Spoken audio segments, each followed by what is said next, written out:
set up. You feel me?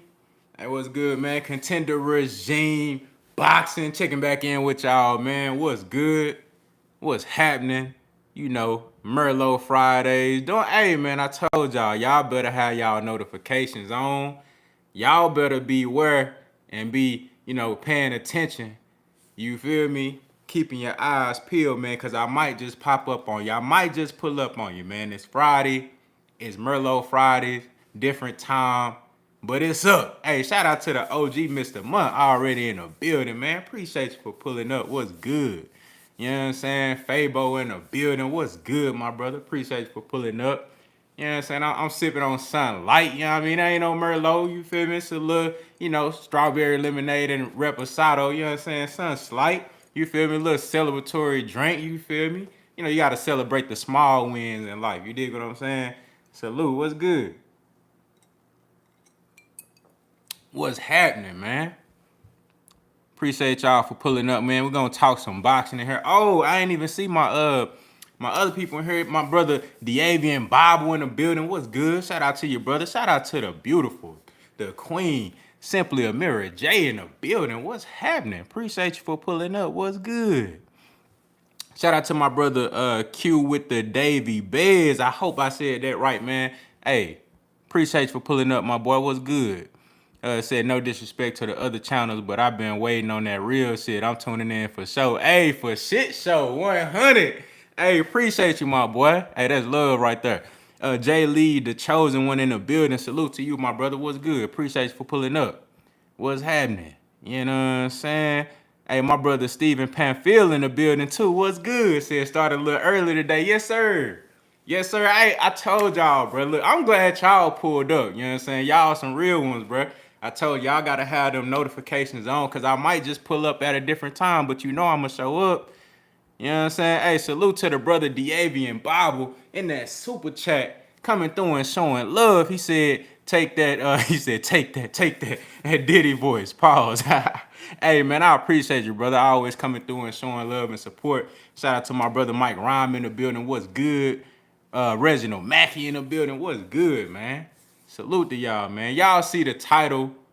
We gonna talk some boxing. There's some things that, we must discuss. We must discuss.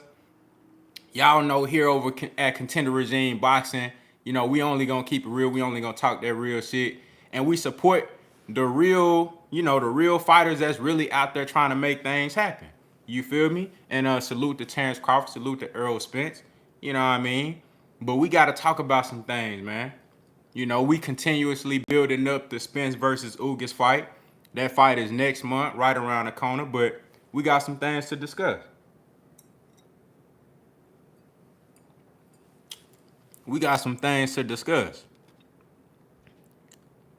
Shaquan in the building, salute, what's good? Said live, caught me off guard. Yeah, man, I had to pop up one time. Hey, shout out to my brother D Luckett in the building. What's good, man? Appreciate you for pulling up. You know what I'm saying? 100, always coming through and showing love. Said headed to work.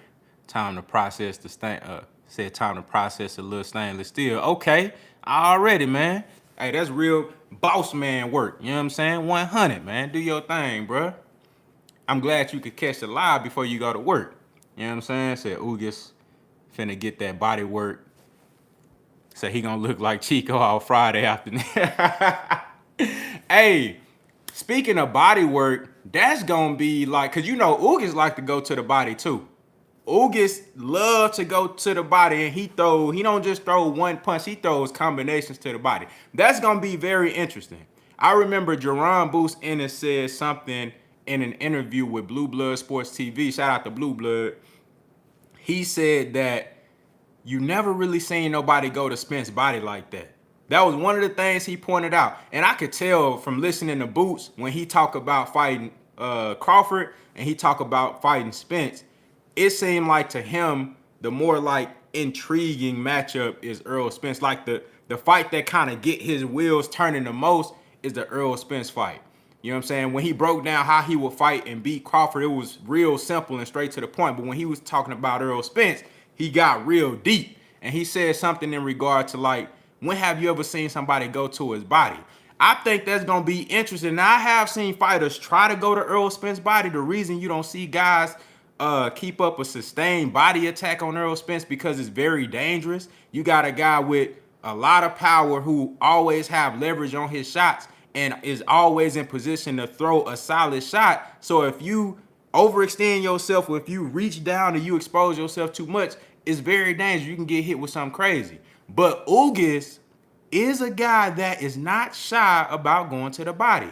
So that's going to be very interesting in this fight, just to see like the dynamic between two really good body punchers.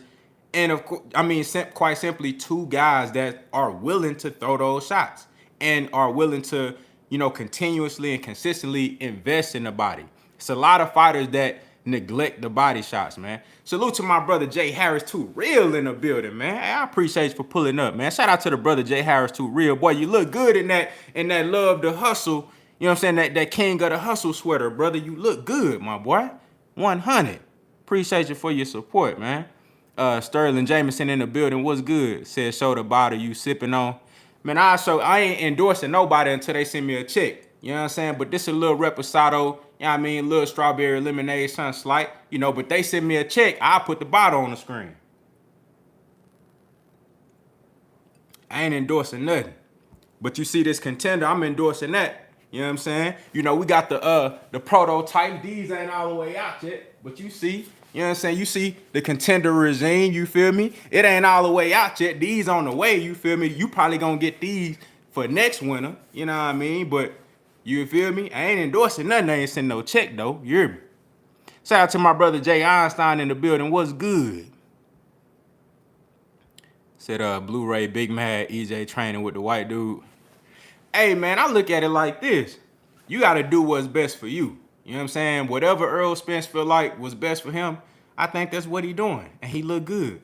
You know, he did work with Blu-ray leading up to the Manny Pacquiao fight. So, you know, he did get some sort of productivity and work in with Blu-ray. And I think that helped him, you know, get to where he at right now. Because when he first started working with Blu-ray leading up to the Manny Pacquiao fight, I think that really like kind of helped him, you know, build that foundation. So wherever he at right now and whatever he doing right now, I think it's working for him. You feel me? Corey Davis in the building. What's good? Said, did Earl seem a little bit out to the press conference?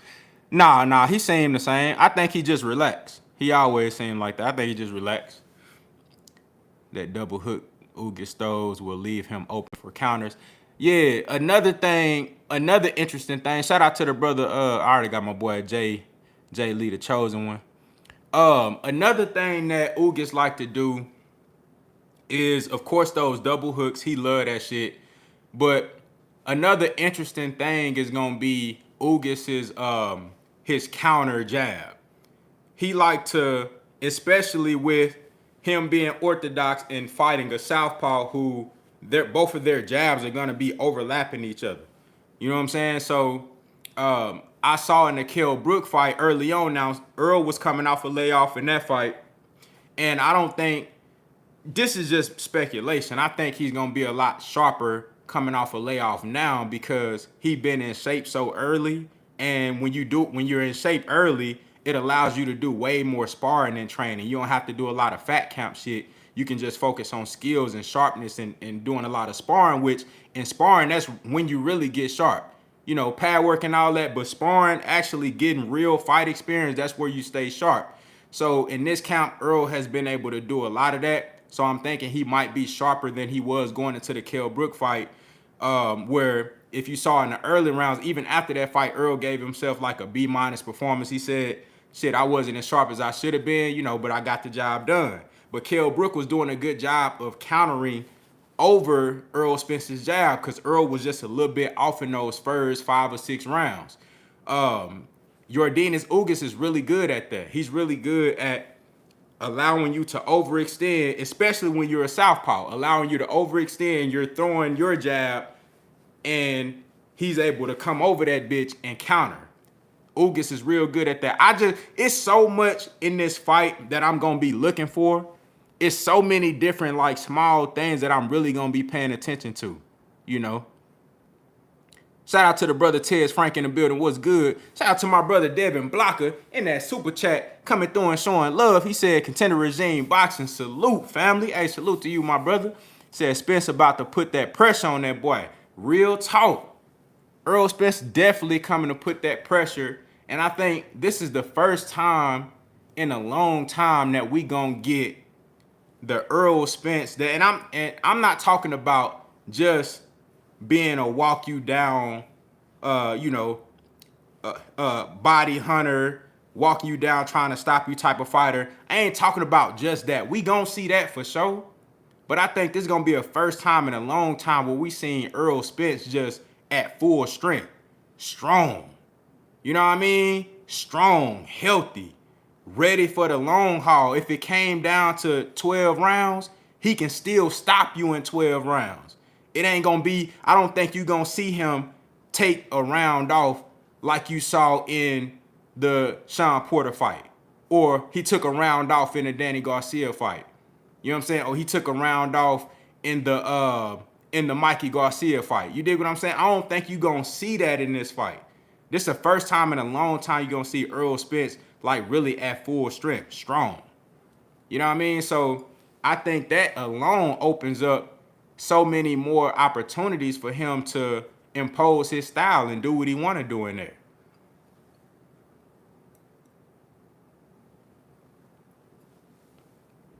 Eagle City 56 in the building. Salute. What's good? Said I might go to this fight, my B-Day on the 14th. Said it's going to be a movie in Dallas. Big facts. Hey, big facts, bro. That'll be a good time to come to the fight. You know what I'm saying? Celebrate your birthday and all that. Jay Smith in the building. What's good? Said we're going to get that Lamont Peterson, Errol Spence. That's what I believe, bro. I think we're going to get that. Hold on. Shout out to my brother Money Brown TV in the building. What's good, man? Y'all go subscribe to Money Brown TV if you ain't already. You know what I mean? One of the best on his YouTube doing that shit, man. 100. Subscribe to his Instagram, too. You know what I'm saying? Good brother right there. You know, but, yeah, hey, look. I think we going to see that Errol Spence coupled with a few different additions of skill, a few different things that he added to his toolbox. You got to think about it like this. I mean, this dude has been in shape consistently for at least half a year now. We know he's been in relatively good shape, but I'm talking about fighting shape. He's been in fighting shape for like the last 6 months. That's big. On top of that, it allows him being out for this year and a half, it allows him so much time to like game plan and really think about, damn, okay, I can work on this or I can work on that. It like mentally he gonna be on another level. We already know he got the physical attributes, the skill, the experience, all of that, but just that ring IQ, which was already there, that shit gonna be on a whole nother level, which opens up your physical gifts even more. When the ring IQ, that's why I say in the last video that I did where I said that Errol Spence gave us a glimpse of what we gonna see of him in the second half of his career. And I said that his prime, in my opinion, Errol Spence's prime is starting now because everything is lining up. The mental, the physical, like all of his attributes is gonna line up right now. And then now he got that new motivation. You know what I mean? That new inspiration, that hunger again. That just take you to a whole nother level, bro. It tell you hear him in the interviews, he talking like, he said, I'm the top predator. I'm the top predator. That's why I'm the big fish. I'm the top predator. Like, bro, this a different type of Errol Spence. This that motherfucker like, this 2015 to 2018 Errol Spence. But even on another level.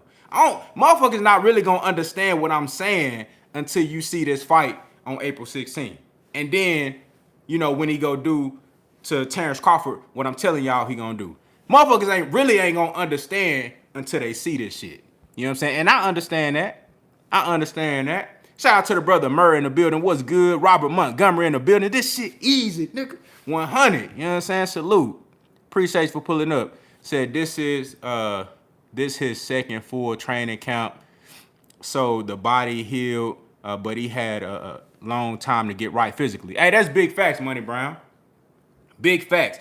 And another thing, shout out to the brother Eclectic Agitator in that super chat coming through and showing love. He said, man down, big fish, 100. Hey, Money Brown, that's big facts, bro, because on top of what you said, you know, this being his second full training camp, like for real in a long time, where he was able to just already be in shape and now he can just actually work on skill. We talk about that a lot on this channel, like how important it is to be able to just work on your craft, not having to focus on losing weight and shit. Like that shit take a lot out of a fighter when you really supposed to be working on your game plan and different skills and like, you know, small little trinkets and shit like that to give you an edge in a fight. But instead you focus on losing weight. You drained and you tired and shit. You know what I'm saying? Like that shit drain a fighter. You seen how Errol Spence looked at the Mikey Garcia weigh-in. He didn't look right. You seen how he looked at the Sean Porter weigh-in. He didn't look right. And still went out there and put on very respectable performances. The Danny Garcia weigh-in, he looked decent, but I could tell that he was still he wasn't all the way where he wanted to be, but he was getting there. You know what I'm saying? But now, bro, on a whole totally different level. You know what I'm saying? But being able to have that full training camp, and then one important thing that I heard Errol Spence say is that I'm happy. Bruh said I'm having fun in training camp. You know what that means? He doing a lot of sparring. That's what that means. And you know why he doing a lot of sparring? Because he ain't got to worry about no other shit. He already in shape. Bruh having hella fun in training camp, man. Now he just get a chance to work on, like he working on shit now. He in that bitch fucking motherfuckers up in sparring. Going crazy. Working on all type. Y'all seen the clip? Bruh fighting off the rope and shit going crazy. You know what I'm saying? And that bitch doing all type. And I told motherfuckers like, they don't think Errol Spence got the ability to counterpunch. Even though he showed you that in multiple different fights. He might not fight the same way every time you see him, but he done showed you in multiple different fights. I can do this, I can do that, I can do this, I can do that, I can do that. Imagine when I put all that shit together on one night. But bruh in the clips, like doing all type of shit. You know what I'm saying? You know, I'm seeing him throw those, you know, throw that right jab. You know, I'm orthodox, but you know, he'll throw that jab and then bring that motherfucking right and then come back. Like this shit he was doing versus Leonard Bundu. You know what I'm saying? Throwing a jab, and then throwing a right hook, and then I keep saying right hook because I'm orthodox. This motherfucking southpaw. It's hard for me to demonstrate. You know what I'm saying? But he throwing that big boom, boom. You feel me? Like that shit, just seeing him throw them hoes with rhythm, combinations like that shit just remind me of Errol Spence when he had that hunger. It's just a different type of vibe. It's a different type of energy. I think we gonna see that and a lot of different things that we probably don't normally get to see every time he fight. You know, the stuff that I was talking about leading up to the Manny Pacquiao fight. When I did those videos for the Manny Pacquiao fight, all the Manny Pacquiao fans thought I was crazy. Ugas went out there and did that shit to Manny. Imagine what Earl would have did. All the shit that I was saying Earl was gonna do, that's what you finna see on April 16th. What's your points, facts? Salute to you, my brother. Appreciate you for pulling up. What's good? Said exactly. People about to see something different. He was BSing for a while and still beating up dudes. That's the crazy thing, bro. That's the crazy thing. Hit that like button, y'all, if y'all haven't hit that like button already. I appreciate it. You know what I'm saying? That's the crazy part. Dude was out there winning fights as a shell of himself. Dude out there winning fights versus tip-top competition, not taking no slouches. He fighting smoke after smoke after smoke. And he's a shell of himself, bruh. Compared to Errol Spence that you seen in the Mikey Garcia weigh-in or leading up to that fight, compare him to the Errol Spence you see right now. It's totally different. Garrett Lasabia in the building. Salute to you, my brother. Said Texas in the building. 100. You already know. I'm going to take a sip on behalf of that, my brother. Black Iron King in the building. Salute. What's good with you, man? Appreciate you for pulling up. Said no streaming for this fight. I'm definitely paying. Oh, big facts. You already know. Shout out to my brother Kano Loco Sports in the building, man. Hey, subscribe to Kano Loco Sports if you haven't already, man. I appreciate you for pulling up, bro. You know what I'm saying? But this a totally different vibe, bro. This a totally different vibe. And you know what? It's crazy that, you know, we have to wait so long for this shit. You feel me? Because we haven't seen Errol Spence in the ring for a minute now. So it's so much excitement and build up to this fight. And for us, that's really been in tune, that's really been paying attention to the journey and what's been going on. Like, we understand what's about to take place. We understand the maturation process of Errol Spence. We understand what he was looking like in those last couple of fights after he really became the man at 147. And we see the shift in the energy now. And it's just a total different ball game, dog. I can't wait. I can't wait. And you know what? When I talk like this about Errol Spence, and especially leading up to a potential fight, and let's just keep it on Ugas for right now. People might take that as disrespect to Yordenis Ugas. It's actually the opposite, because one of the reasons I'm so excited about this shit is because we going up against a great top welterweight at this moment. The current crop of welterweights right now, I have Yordenis Ugas ranked number 3. We going up against a solidified guy in the game. A guy coming off the best win in his career. You know what I'm saying? A guy that's at his most confident stage in his career on an elite level. This is going to be an incredible matchup. And this is what we really going to see, like, okay, where Yordenis Ugas is right now at welterweight and where Errol Spence is right now. I think this fight is going to reveal a whole lot. This shit going to reveal a whole lot. Shout out to the brother Marcus McCoy in the building. What's good? Said Errol Spence is a big inspiration for me because I'm coming off a hip injury, looking to make my Muay Thai debut coming from the world of boxing. Hey, man, salute to you, my brother. I wish the best to you on your journey to come back. You got this shit, dog. You know what I'm saying? You already got the right mindset. You feel me? All you got to do is go out there and do it. You know what I mean? You're already on your way. Salute, bro. I appreciate you. You know what I'm saying? Shout out to the brother Money Brown TV in that super chat coming through and showing love. He said, supporting the grind. You one of the best doing. He said, one of the best doing it, my brother. Buzz see EJ back on his shit. Earl said, we will negotiate behind closed doors, so it's no excuses. But first, Ugas is in the way. You already know. Hey, and since Money Brown TV just went on ahead and segued us into the main topic, right? Thank you, my brother. You read my mind. See, you on point. We on one accord. Let me take a sip on that. We on one accord, my brother. We on one accord. So just like the brother Money Brown TV said, first, Errol Spence got to get past Ugas. It's not a foregone conclusion. The Terence Crawford and Errol Spence fight will happen. The Terence Crawford and Errol Spence fight will happen. Now, if you notice, we're not even going to talk about all of the hating ass comments and that was in the live chat on the Showtime YouTube page during the press conference. We're not even going to acknowledge that because we already know what that's about, right?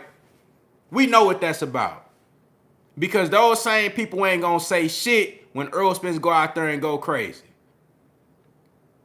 All those comments that they had, they going to delete them or forget them. They going to forget they even said the shit. Just like how they did after the Danny Garcia fight. So we ain't even going to talk about that. But what we will talk about is everybody criticizing Errol Spence for saying, we'll see. Everybody criticizing Errol Spence when they asked him about the Terence Crawford fight, and he said, we'll see.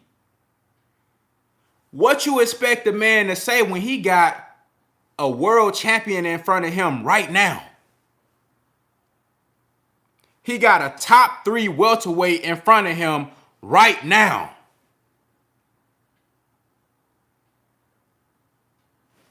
What you expect him to say?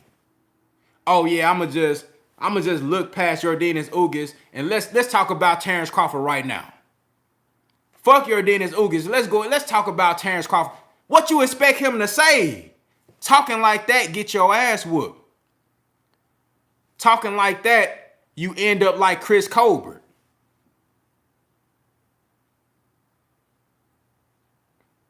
You end up like Chris Colbert talking like how these fans acting like they want Errol Spence to talk. No, he did the right thing. He said, look, I'm focused on Yordenis Ugas. This is a unification match I got going on. This 3 belts on the line right now. Shout out to the brother Mike Biggs boxing in the building. What's good? Shout out to my brother Garrett Lasabia in that super chat coming through and showing love. He said strap season. Big facts. That's what it's about. He said, hey, you seen the shirt, right? This shit say strap season. I want all of them.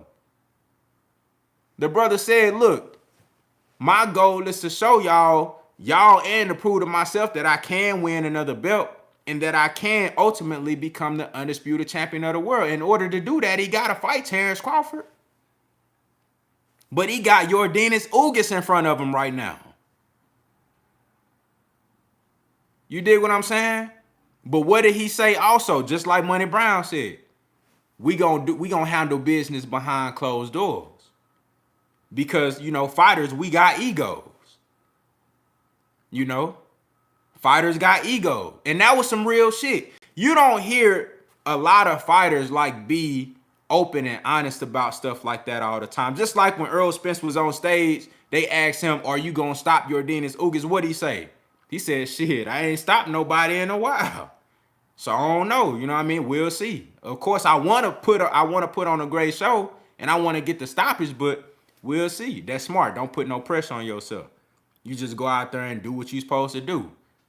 And if the knockout is there, Errol Spence is going to be in perfect position to take it. Oh, we want to see you fight Terence Crawford. I got Yordenis Ugas in front of me right now, you know. But after the fight, after I get past Ugas, we'll see. What you expect him to say? Ugas ain't no pushover. Yordenis Ugas can win this fight. I know most of us in here expect Errol Spence to be victorious. But Yordenis Ugas can win this fight. This shit ain't no gimme. This ain't no easy fight. That's why Errol Spence is respected by the real boxing fans, not these detractors and haters and motherfuckers that, you know, racist motherfuckers and people just, they got something against Errol Spence. I don't know why. I don't know what he did to him back in the day, but they just got something against him. You feel me? We ain't talking about them. The real motherfuckers, this is why we respect Errol Spence, because he willing to fight smoke after smoke after smoke. That's why motherfuckers was calling him Free Smoke Spence. He willing to fight smoke after smoke. You really can't name too many other fighters that's fighting tough competition after tough competition. Errol Spence ain't one of these dudes, even though he could be. He not one of these dudes that's saying, I'm gonna fight and do whatever I want to do, like Canelo Alvarez. I'm gonna fight. He said on camera, I'm doing what I want to do right now. That's what Canelo said. Errol Spence ain't that. If Errol Spence wanted to, he can say, I'll go fight this dude and that dude, and he can make money. And motherfuckers gonna tune in. But he ain't doing that. Salute to the brother Black Iron King in that super chat coming through and showing love. I appreciate it, my brother. 100. And shout out to the brother D Luckett in that super chat coming through and showing love as well. He said, keep doing what you do, bro. Said we need the real, but we all know Bud is working even harder now that he hears this talk. He is already dangerous. He gonna be ready. The build up of this fight is perfect. Crawford Spence 100. Hey, shout out to my brother D Luckett, man. Hey, you know what? I keep just like, we talked about this before, but I keep just like trying to imagine the press conference and the weigh-in when it's Errol Spence and Terence Crawford, especially like, you know, where Terence Crawford at right now, he on a high. He been stopping everything at 147. Errol Spence, I feel like, you know, he back on that shit that he was, and even on an elevated level. And just seeing them two lions get in the same room where the fight is already signed and sealed, and like it's going down. It's the press conference. Them motherfuckers do the face off. Like, I be imagining that shit. Bro, I know that shit finna be crazy. You know what I'm saying? And I see that fight happening, bro. I see that fight happening. I know Terence Crawford working. And that's what's gonna make this fight what it's supposed to be. This shit really, in my opinion, this shit really lining up at the perfect time. It's lining up at the perfect time because I think Errol Spence is really going to go out here and go crazy on Yordenis Ugas. Remember, I was saying I don't know if it's going to be a stoppage or a UD. I'm leaning more into it, like my prediction meter is leaning more and more towards stoppage these days. These past few days, that motherfucker leaning more and more and more towards stoppage. After I done seen what this boy looking like, no, man, hold up. No, bro, on something different right now. No, the man said, I'm the top predator. Bro, I ain't heard Earl talk like that since a minute, man. You know, he been quiet, he been working. We ain't really been hearing him talk crazy like that or say anything at all because he been in the lab. But bro said, I'm the top predator. I been calling the shots. And I'm looking at him. He got that look in his eyes. I'm telling y'all, he got that look in his eyes, bro. And we already know how Terence Crawford coming. So I want them boys to keep working behind closed doors. Make sure that they get the fight done. And then we gonna see what happens. Shout out to the Queen Neek J in the building. Appreciate you for coming through. 100. Good to see you too. Yes, ma'am. You know, I can't wait for this fight, man. I can't wait for this. I think that this is going to be the perfect build-up to the Terence Crawford and Errol Spence fight. I don't know if Terence Crawford goes out there and gets another fight. I don't know if he just decides, hey, fuck it.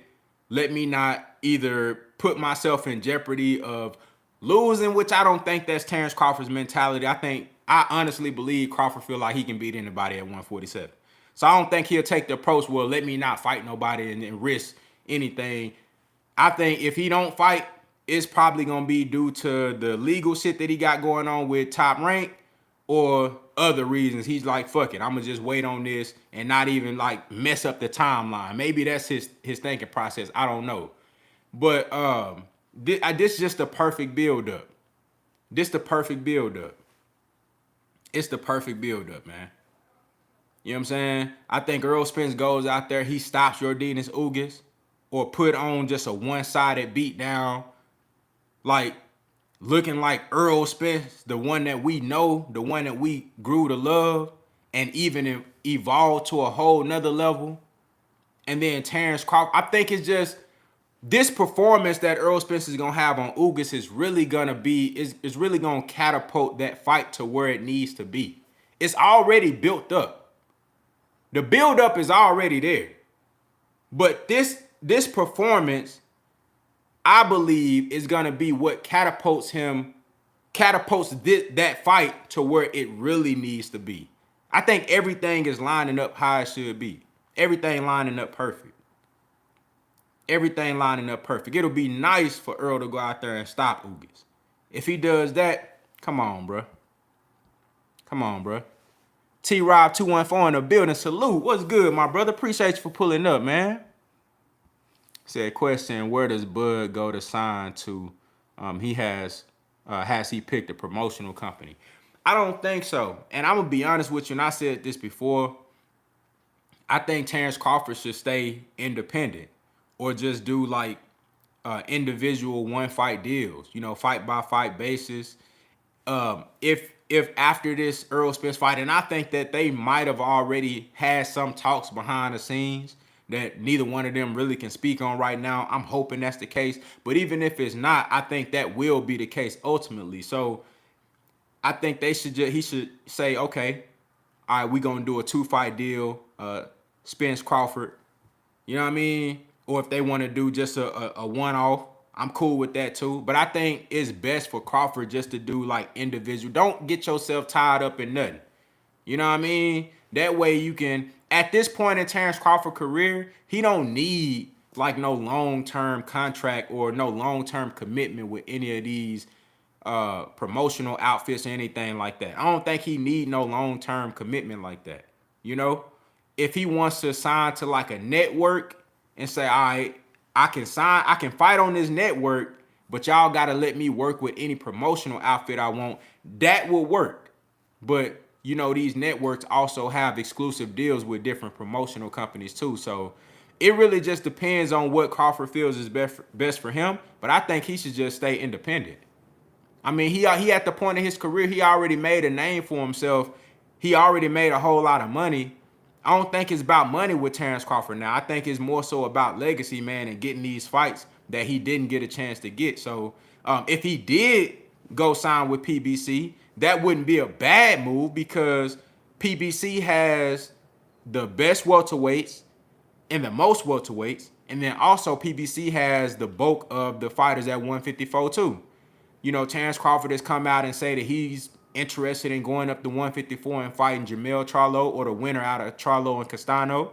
So if he wanted either of those fights, he would have to do business with the PBC. So I don't think it'll be a bad deal for him to sign with PBC. Me personally, I think he should stay independent.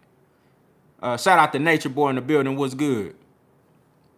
That I believe Spence is thinking that Crawford will go up in weight and forfeit the WBO belt.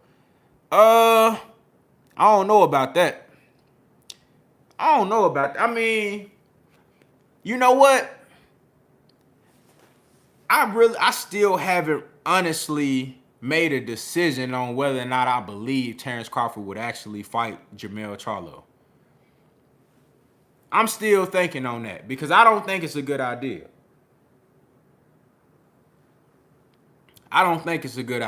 But I don't think Crawford's scared of nobody, but I just don't think that's a great idea. You know what I mean? But if he's serious about doing that before fighting Errol Spence, it's just not a good idea, man. I think he needs to stay focused on, 147. You got Undisputed is one fight away. Errol Spence is about to get this strap off Ugas. Undisputed is one fight away. When you this close, no. Now, fight Earl, and then if you beat Earl, then go up and fight Jermell Charlo. Now you undisputed in 3 weight classes. That's some legendary shit. If that's what you want to do, but don't go up and then come back down. You fucking it up. Don't do that. Salute to the brother Jay Harris, Too Real, in that super chat coming through and showing love. He said just showing some love and support. Man, I appreciate that, my brother. 100, man. Appreciate that, dog. Let me see here. Said, honestly believe Crawford will retire at 147. I think so, too. Ken Hooks in the building. Salute. What's good, my brother? Mr. Munn say that's a terrible idea. Yeah. And I'll say this. I believe in Terence Crawford's skills. And if we had to line them up together, I think overall Terence Crawford is a more skilled fighter than Jermell Charlo. But at that weight class, and given Terence Crawford's history, now think about it. Another reason why I pick Errol Spence over Terence Crawford, but that's neither here nor there. If you look at Terence Crawford, the way he's been performing at welterweight, which is the highest weight that he's been so far, he's turned into more of a sharpshooting counterpuncher looking for the kill shot. You don't really see him like moving a whole lot and like having a whole lot of fluid movement and using the ring and stuff like that, which I think he would have to do versus Jermell Charlo. He gonna have to do that versus Errol Spence. I don't think he gonna be able to get away from Earl, but he gonna have to have some level of ring generalship and movement and shit like that. You feel me? He gonna have to have a great deal of angles and movement in that fight because Errol Spence cuts the ring off so well. But with Jermell Charlo, you going up to an even higher weight, I think that's going to be even less movement for Terence Crawford. So what he going to do, sit in the pocket and bang it out with Jermell Charlo? He going to get stopped. It's just not a good deal. It's not a good idea. And, you know, you go up there, you get stopped by Jermell Charlo, and then now the Errol Spence fight. Look, if Terence Crawford go up and fight Jermell Charlo, he gets stopped. I don't even want to see the Errol Spence and Terence Crawford fight no more. I mean, I would want to see it. Don't get me wrong, because I'm not talking about because he lost. I'm talking about how motherfuckers gonna look at the discredit that Errol Spence gonna get for that fight after that.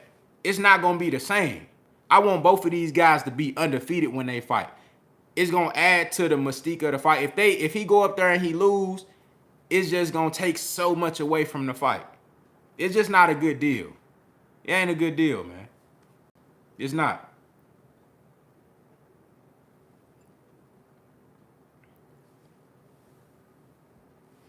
Mr. Munn said, I haven't even been able to completely break down EJ and Ugas because Ugas check all the boxes. Big facts. Bruh, when I tell you I'm excited about this fight, bro, I can't stress that enough. This is going to be a really good fight. D. McGee in the building, salute. This is going to be a really good fight, bro.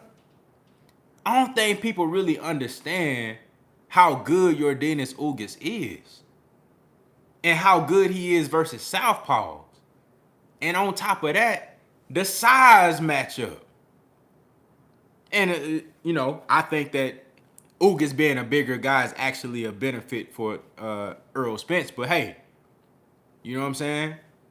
I think that's actually good for Errol Spence. But at the same time, shit, you can say the same thing for Ugas. A bigger guy means a bigger target. Especially for guys that like to go to the body. You know, Errol Spence going to be able to hit. He going to be hitting everything. Arms, you know, neck, ribs, kidneys, liver, all type of shit. Whatever he can hit. And Ugas going to be trying to do the same thing. You got a bigger guy, you got a bigger target.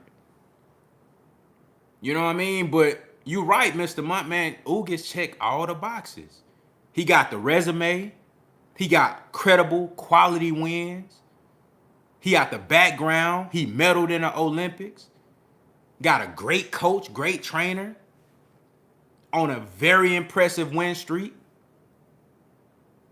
I mean, dude, and he's a champion. I mean, like, when you really think about it, bruh, it's nothing that Ugas is lacking coming into this fight where people can say he's not worthy of an Errol Spence fight. It's nothing that you can point out with Yordenis Ugas and say, nah, this ain't a fight that I want to see.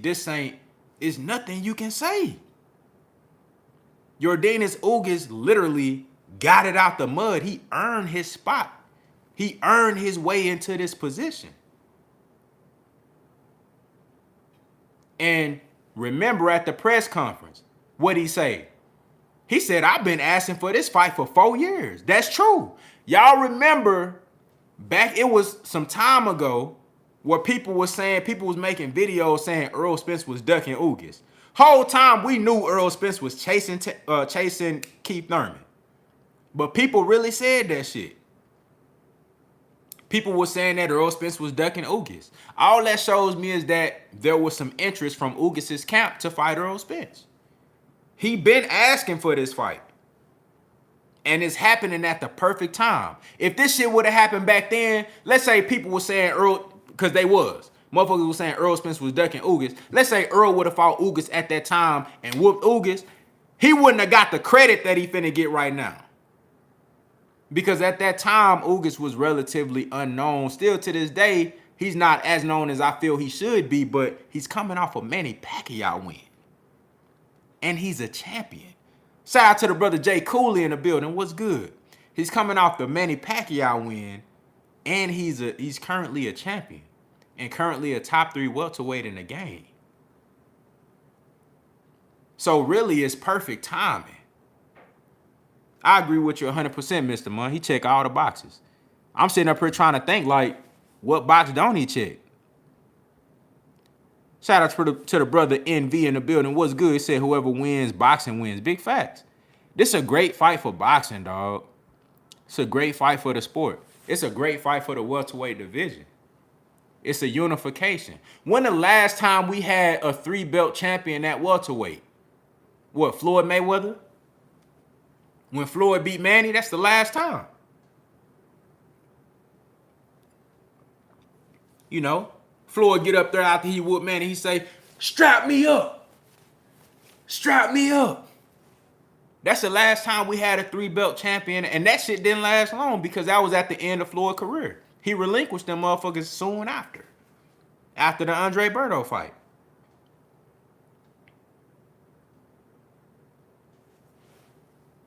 I mean, this is significant. Remember, the last undisputed fighter at welterweight was when they had 3 belts. That was Zab Judah.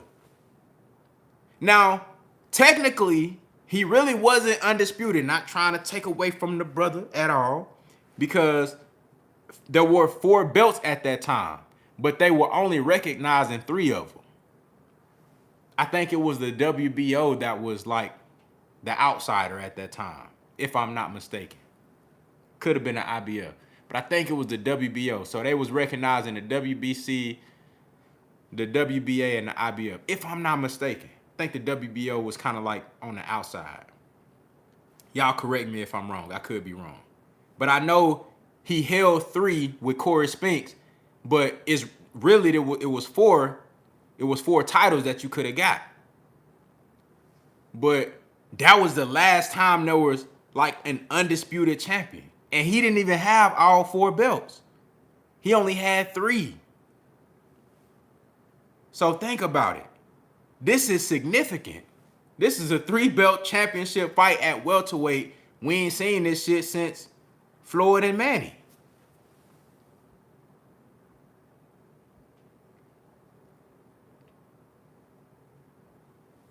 Said Ugas take this L. He should go see Boots. I love that, Jay Einstein. If Ugas lose, if no matter who lose, the loser of this fight, I think they should fight Boots. I would love that. I would love that. Especially Ugas. I would love that. Shout out to the brother Jay Harris, Too Real, back in that super chat coming through and showing love. He said, I remember when Earl gave Ugas props way back when he first got his IBF. I didn't even know who Ugas was. EJ taking him seriously if nobody else is. Big facts. Big facts, bro. Big facts. And that's why I love when Errol Spence get in there with, which is often, since he's been a champion, since he's been on this recognizable level, he's been fighting top guys. And I love that about him because that always bring out a certain level of intensity and focus. He always take these guys serious. You seen in the interview after the press conference, he said that they was asking him like, well, since after this eye injury, like why you didn't take no tune up? You know what I'm saying? Most guys coming off an injury like that, they'll take a soft touch or a tune up. He said, well, shit, if I was fighting a Joe Blow, somebody that I knew I was gonna knock out, then I wouldn't be as focused. I wouldn't be on my shit like I am now. You know what I'm saying? If I knew the fight wasn't gonna last long, I wouldn't be taking this shit as serious as I should be. And that's why he's fighting somebody like Yordenis Ugas. But that's also why it's gonna be a great matchup. You know what I'm saying? Because you getting 2 guys that's focused and highly motivated. Keep in mind, this is Yordenis Ugas can become the first Cuban fighter in history to hold 3 belts. Yordenis Ugas got a chance to make history. Bro, I'm telling y'all, man, this shit might not go the distance. I really don't see this shit going the distance. I ain't gonna lie to you.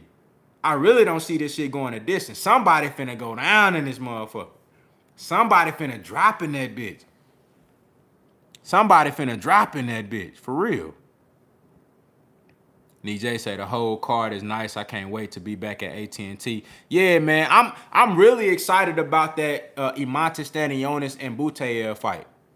And I'm a huge fan ever since the Tank and Isak Cruz fight. I'm a huge fan of Isak Cruz. I love the way he fight. But I think, man, he finna beat the shit out of Gamboa. Shout out to the OG Mr. Monk coming through in that super chat showing love. He said the advantages EJ got over Ugas is EJ's feet are a little quicker. Facts. Body punches and the jab. Ugas counters the jab well, but EJ has several variations. Big facts. Big facts. That's why this shit really gonna be for the first 4 to 6 rounds. Shit really gonna be a chess match. If Earl don't catch Ugas, which I think is very possible. Look, don't be surprised if in the midst of the chess match, Earl catch Ugas with some wild shit and hurt him bad. Because I seen Ugas hurt before. You know what I'm saying? By like one punch. I ain't never seen him get dropped or like hurt really bad to where I thought he was finna be out of there, but I've seen him get hurt, which lets me know if ERROL Spence line him up for something nasty and you know, fuck him off, hit him with something bad, Ugas can like start stumbling and be vulnerable to a stoppage.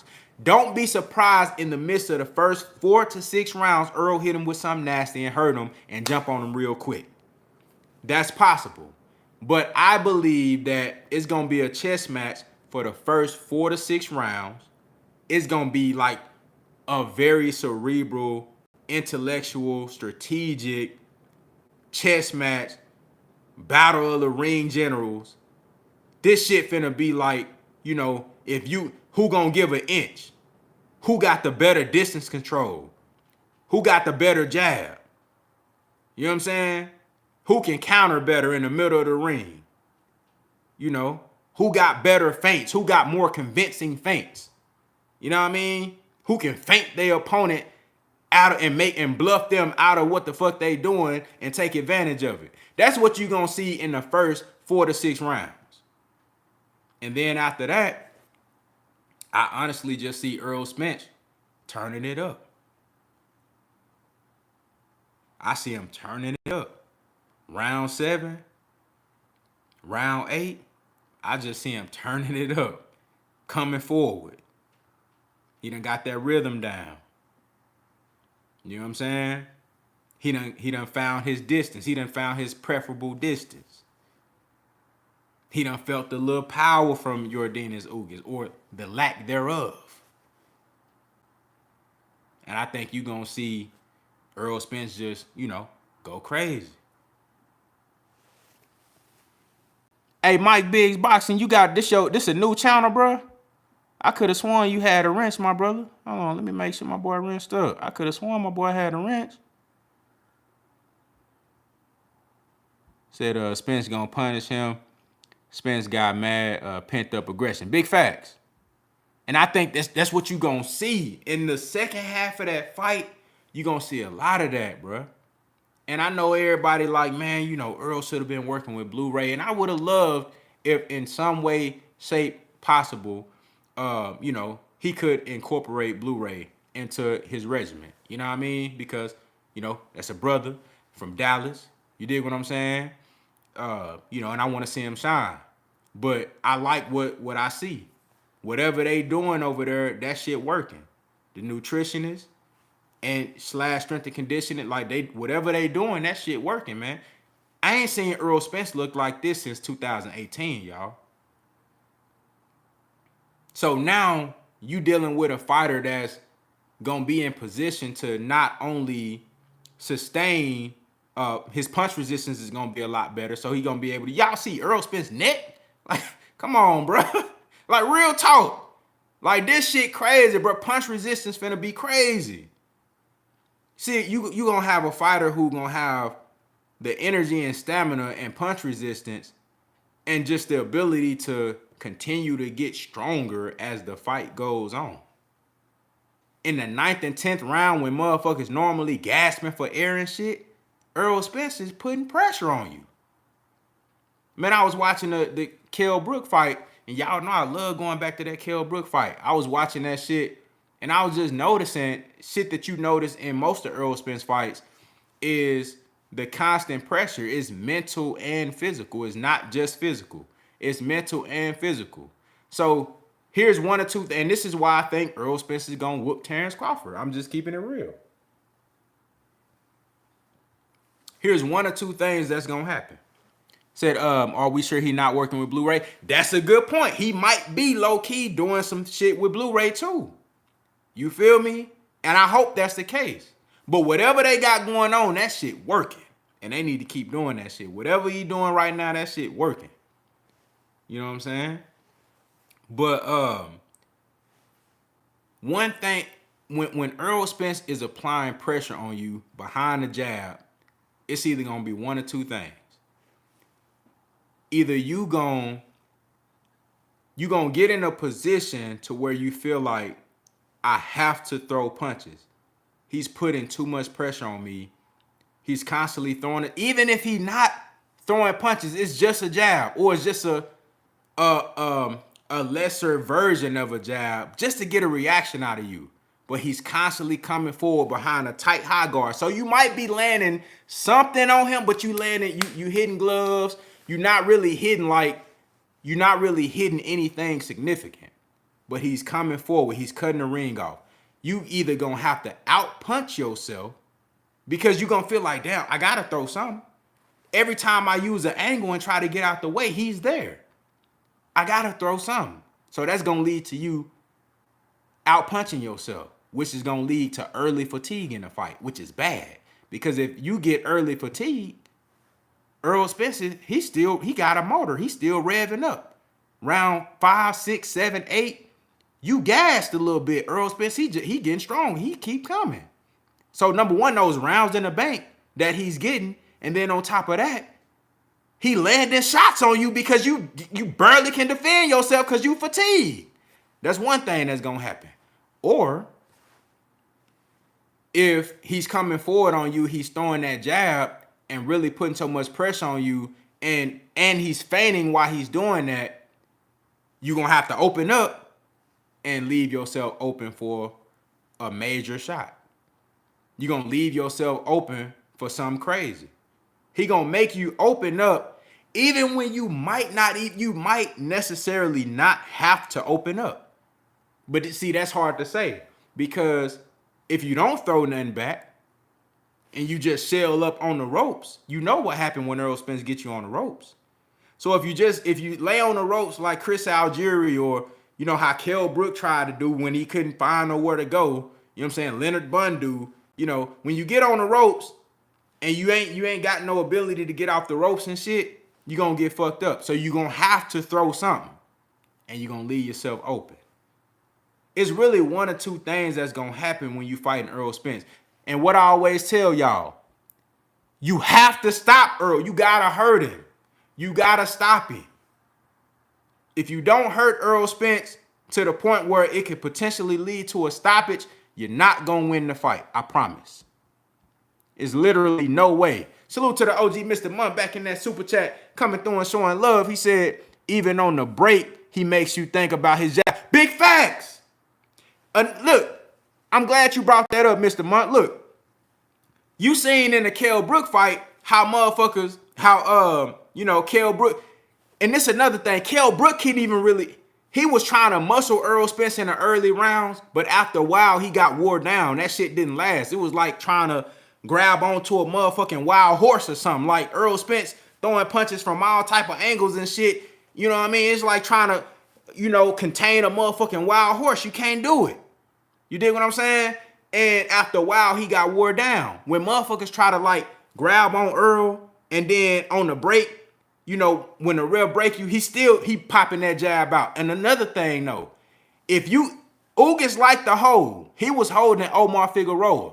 If he not good enough at holding Earl, which I don't believe he gonna be able to do, Earl gonna have that left hand free, and while motherfuckers trying to hold, he got that left hand free, and he wailing on your ass. He wailing on your motherfucking ass. With the left hand, you holding the right hand, because the jab is what came out first. So you trying to grab on him, You trying to grab, he done pop that jab on your ass. You trying to grab that right arm, and he wailing on your ass with the left. Bruh, that shit tough, dog. That shit tough. When you fight Errol Spence, bruh, it's really like a full fucking, you gotta go through so much. You might not necessarily have to worry about getting knocked out by one shot, which that's not out the question. You might fuck around and get caught with something nasty and your ass be out from one shot, but that's not the main. You gotta go through you gotta go through rounds of this shit. You gotta deal with rounds of this. That's what make that shit real tough. That's why motherfuckers really don't be the same after they get to know with Earl. You feel me? Because it's a physicality factor on top of the mental pressure that you gotta deal with. That shit tough in there with Errol Spence, I'm telling y'all, bro. And again, that's why I say I really don't see how Terence Crawford gonna win a fight unless he knock Earl out. He gonna have to hit Earl with something that hurt him real bad and stop him. Because ain't no way with Terence Crawford's work rate or lack thereof and his inability to be mobile consistently throughout a fight, mobile enough to keep angles on Earl and keep Earl from being able to cut the ring off. I just don't see what he gonna be able to do outside of knocking Earl out that's gonna get him a victory. Either he gonna lose on the card or he gonna get stopped. That's it. And you know when Terence Crawford decide to turn it up to another, because Terence Crawford is good at making adjustments, and he got that dog and he turned it up to another level, what you think Earl gonna do? When Terence Crawford turn up the intensity, you think Earl gonna fold and just ball up like a little bitch? No. He ain't never been in there with nobody like Errol Spence. And I will agree that Errol Spence never been in there with nobody like Terence Crawford. But the point I'm making is that when Terence Crawford turn it up to another level, what you think Earl gonna do? Stylistically, I favor Earl in the matchup. And then on top of that, they both got that next level when it comes to, okay, you turn up the intensity, motherfucker, I'm gonna turn that bitch up too. What's good? That's what make the fight so good, though. That's why I can't wait to see this shit. Because both of them dogs, they both gonna turn that shit up. But see, that's what I'm saying, though. I don't see how, Terence Crawford gotta have some Floyd shit going on if he gonna beat Earl. He gonna have to be on some Floyd shit for real. Because once he hit Earl with a good shot and Earl feel like, damn, okay, I could take this shit. I ate that motherfucker like that shit wasn't really nothing. He finna keep coming forward. And he gonna keep throwing that jab and putting on hella pressure and just bruising your ass up, giving you the blues. I'm telling you, Terence Crawford gonna be bruised the fuck up after that fight. He gonna be bruised up. I'm talking about every inch of his body gonna be bruised the fuck up. That's what happened when you fight Errol Spence. You might not get knocked out by one punch, but your whole body gonna be bruised up. You gonna feel like you been in a motherfucking car wreck. Real talk. Real talk. Said the turn up gonna be epic. Yeah. That shit gonna be crazy. Shout out to the brother John Bryan in the building. That shit gonna be good, man. I can't wait. But I think we're gonna get a good indication of that type of intensity on April 16th. We're gonna get a good indication of that. Because you have Ugas, who is an extremely physical fighter. He ain't nobody that you can just walk in there and push over and do what you want to do on. He's very physical. I've never seen Ugas out of shape. Ugas is in shape year round, always in the gym. You know what I mean? Always focused. So I think this is going to be a task for Earl. And it's fitting. It's fitting. I wouldn't have this shit no other way. I think this is the perfect fighter for Errol Spence to come back on. You know what I'm saying? It's so much on the line. There's a huge motivational factor there. There's an obvious challenge there. It's so much on the line. And then you going against another dog. Because Ugas ain't no hoe. This is going to be a good fight, man. It's gonna be a good fight, and everything that go down in this fight, I think, is gonna be exactly what we need to build up to the next stage, to that Terence Crawford fight. Do y'all think Terence Crawford is gonna fight anybody else, or is he just gonna wait? Do y'all see Terence Crawford fighting anybody? I mean, shit, the Errol Spence and Ugas fight is a month and a half away. You know what I'm saying? So, I mean, we right there. I'll be honest. Initially, I said I think Terence Crawford should try to get a fight in and not come in that bitch cold turkey trying to fight Earl coming off the Ugas performance. But now that I'm looking at it, we already a month and a half away from the fight. It's like, shit, he might as well, because I think Errol Spence after that fight, I expect Errol Spence, number one, I expect them to ask Errol Spence about Terence Crawford. That's number one. Number two, I expect Errol Spence to be open and willing to talk about that fight. Now that there's only one belt left, which is the WBO belt that Terence Crawford has. So at that time, I mean, shit, it's only fitting to start negotiating, or if they haven't already negotiated for the fight, to start preparing for Spence versus Crawford. So if Terence Crawford if he got a fight lined up, I mean, it wouldn't be the worst thing in the world, because this fight is happening in April.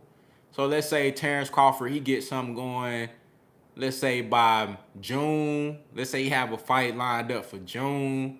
It wouldn't be the worst thing in the world. You know what I'm saying? Because best case scenario, Spence Crawford probably won't happen till about September. You know what I'm saying? September, October, something like that.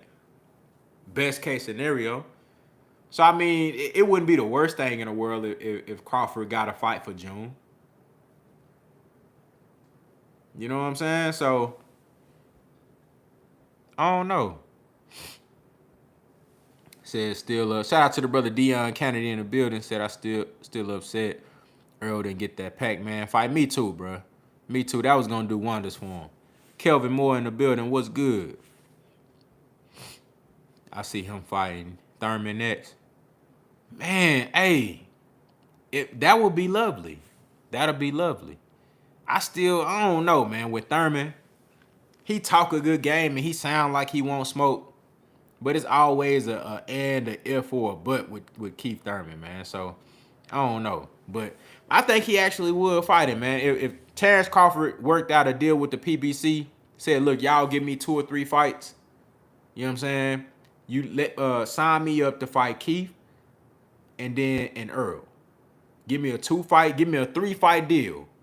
We do Keith first, give me Earl, and then a possible rematch with Errol Spence. I could see something like that happening. Said he need to, because with Earl's iron and steady sharpening iron. Big facts. And that's why I said, man, you know, I think it's in Crawford's best interest to take a fight. And this was beforehand. I was saying I think he should take a fight, man, before the Errol Spence fight, because Errol Spence is fighting again, smoke after smoke after smoke. When you fighting on this level, you have no choice but to stay on your motherfucking game. You have no choice but to stay on your toes and stay sharp. And now you got so much more motivation now. I mean, he gonna be in there with a totally different Errol Spence than he even thought that. I don't even think Terence Crawford and them expected this type of Errol Spence to show up. I think they expected the Errol Spence that was still bullshitting. I don't think they expected this Errol Spence to show up. That's the thing. Shout out to the brother Captain in the super chat coming through and showing love. Salute to you, my brother. I appreciate it, man. 100. I don't even think that they expected this Errol Spence to be here right now. They expected the guy that was looking all frail and dehydrated, you know what I'm saying? And you know, looking all just, you know, barely making it and shit. That's what I don't think they expected this Errol Spence to show up. So it might be in his best interest to get him a fight in. But you know what? That's on them. You know. That's on them. But I'm telling you, if he catch Earl off of this Ugas performance and he going that bitch cold turkey, ain't had no fight all year, man, it might be an early night. I ain't gonna lie to you. It might be an early night. I ain't gonna lie to you. Shout out to Chris Humphries in the building. What's good? Chris Humphries? Yeah, facts. That's how Bernie sounding if y'all ever listen to him. Said, but Keith just had a fight, so he in shape. So it makes sense, but 8-ounce gloves can put some pain on Crawford and stop him possibly. I do believe that if Keith Thurman, if Keith Thurman laying anything clean on anybody at 147, it can do some damage, you know. That would be an interesting fight. Keith Thurman and Terence Crawford. That'd be an interesting fight. That'd be interesting. I wouldn't mind seeing that. If they can do that, like by June or July, I wouldn't mind seeing that. Anything after July, I don't want to see it because that takes away from Spence Crawford. You know what I'm saying? You know, I would like to see these guys fight 3 times in a year, but the way boxing is set up, you know, the way these networks and managerial outfits and promotional outfits are set up, they got these guys on a certain schedule and it's only a certain budget for certain guys and shit like that. So I would love to see Earl fight Ugas. Had a second fight. You know, you fight Ugas in April. Let's say July you have another one, and then October, November you have another fight. You know what I'm saying? That would be preferable. So if we can have Ugas and Spence in April, and then let's say July, August, you do the Errol Spence and Terence Crawford fight. And then you have a third fight in the fourth quarter. That's what I would like to see. But what they're probably going to do is this fight in April and then another fight fourth quarter, like October, November, something like that. Boxing Fan 101, I don't know about that. He fought Porter being out the ring for a year. Crawford stays in the gym. I don't know if Earl is active like that year round. Yeah, Crawford stay in the gym, but it's gonna be different when you fighting Errol Spence at the top of his game coming off a unification match. It's different. You know what I'm saying?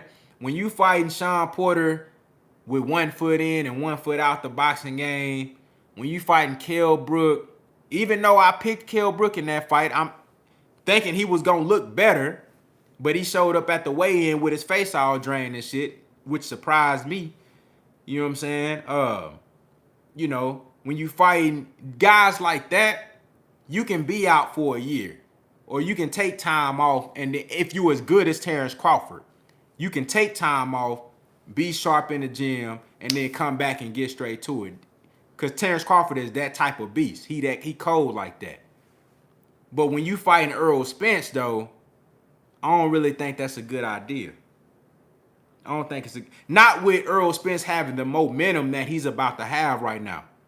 If you look at him right now, go to the community if you ain't seen the brother, and hell, let's say he looking like the Chris Algieri, Kell Brook, Errol Spence. And I'm saying Chris Algieri because I think that's the best Errol Spence ever looked. I think that's how he looking right now, 7 weeks out from the fight. So he looking like that right now. You go in there, you put Ugas in a body bag, and then you got the momentum. It's a unification match. You got the momentum and the energy coming off that, and you think Terence Crawford finna go in that bitch cold turkey and beat Errol Spence? No.